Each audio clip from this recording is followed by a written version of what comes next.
જય સ્વામિનારાયણ, જય શ્રી કૃષ્ણ। કેમ છો મિત્રો? મજામાં જશો? અમે પણ મજામાં છીએ અને આજની એક નવી રેસીપી લઈને અને હું આવી છું। તો આજની રેસીપી છે પાલકની ખીચડી।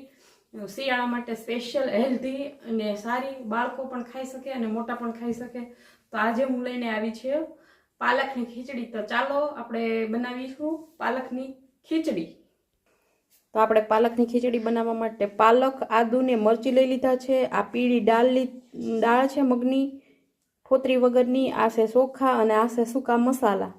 અમારે બનાવવાની 4 વ્યક્તિ માટે, એટલે મેં લીધી છે એક વાટકો, મોટો વાટકો છે ને એ ચોખા લીધા છે અને આ નાનો વાટકો છે ને એ મગની દાળ લીધી છે।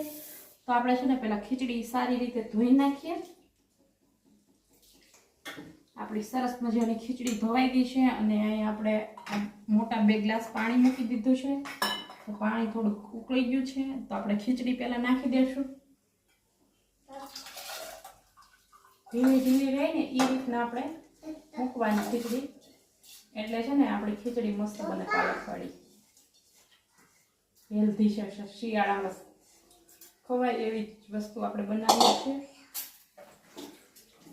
હવે નાખી દઈશું એમાં સ્વાદ મુજબ નિમક,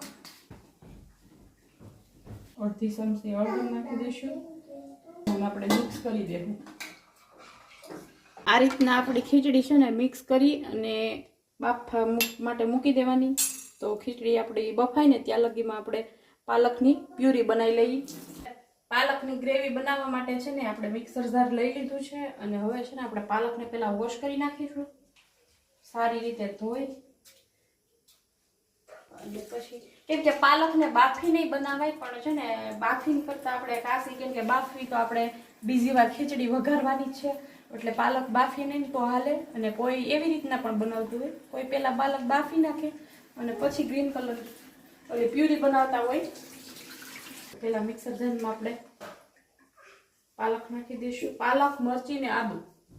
તો હવે છે ને આપણે મિક્સર જારમાં મિક્સર લગાવી દઈએ અને થોડું એવું છે ને ઠંડુ પાણી નાખવાનું, કેમ કે આપણી પાલકનો કલર છે ને ચેન્જ ન થાય એ માટેથી। તો હવે પેલા આપણે મિક્સર જાર ચાલુ કરી અને પીસી લઈશું।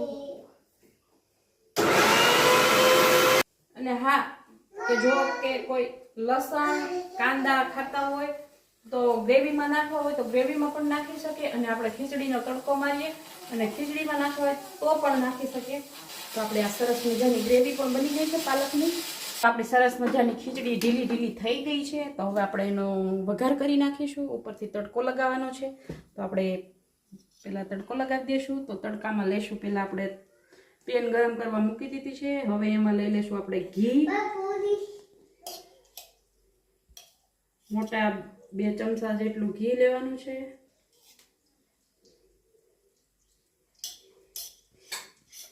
ઘી ગરમ થાય પછી આપણે સૂકા મસાલા કરવાના છે।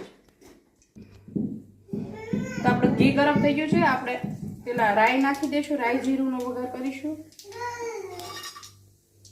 પછી ખડા મસાલા સૂકા બધા નાખી દઈશું। આપણા મસાલા સતળાઈ ગયા છે, હવે આપણે નાખી દઈશું પ્યુરી પાલકની।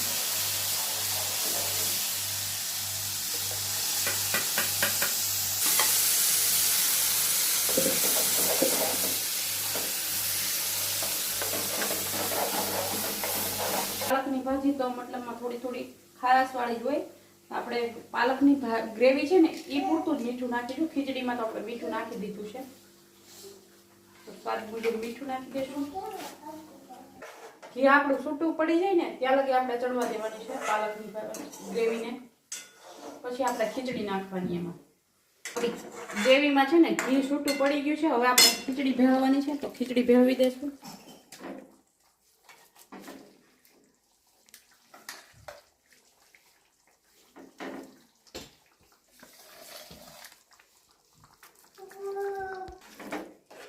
તો હવે છે ને આ રીતના આપણે 2 ચમચાની મદદથી આપણે ગ્રેવીમાં છે ને ખીચડી ભેળવી દેવાની। અને લસણ ખાતા હોય ને એ લસણ વાળો ચટણી હોય ને એને ગરમ કરી અને તડકો પણ ઉપરથી લગાવી શકે લાલ મરચાંનો। તો જો આ રીતના આપણે ખીચડી મિક્સ થઈ ગઈ છે અને બની ગઈ છે આપણી ગ્રીન પાલકની ખીચડી।